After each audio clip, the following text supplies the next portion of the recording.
ఎండిన మూడుకు ఎర్రని పూలు తలిగిచ్చినట్టు దేవుని ఇంటికి చెయ్యి తలిగిచ్చి ఓ అమ్మ ఇక పీకుడు నూకుడు ఏంది కదా ఓ లకమా సీతమ్మ శరైల పోసిండుల్లా అరే దేవుని ఇంటికి చెయ్యి తాకితే ఏమవుతుంది ఏం కదా అనుకుంటారు కదా బిడ్డలారా అర్థం కాకపోతే చూడు అర్థమవుతుంది. అరే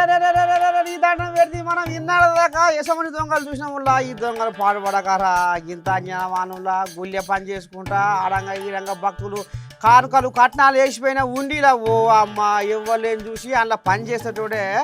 ఇక మరి దొంగతనానికి ఒడిగట్టిందంటే ఏమైనా అందం సందం ఉన్న అందులో ఈ ముచ్చట పాడుపడ రామచంద్ర గిస ఉండి దొంగలు కూడా చూస్తున్నామంటే లోకం మీద ఇక మరి రేపు ఇంకెంత కథనో ఏం కథనో ఈ కథ పాడుపడ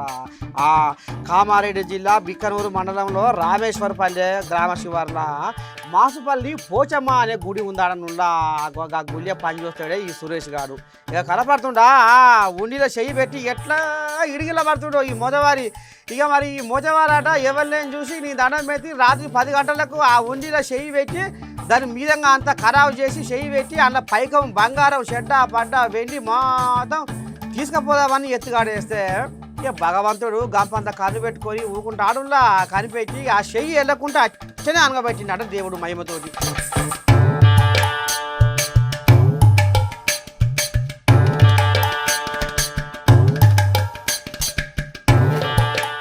ఇక నీ దండం పెట్టి తెల్లందాకా అట్నే ఉండట చెయ్యి వీక్కుంటా ఉండట ఆ చెయ్యి ఎంతకు వెళ్తలేదట ఇక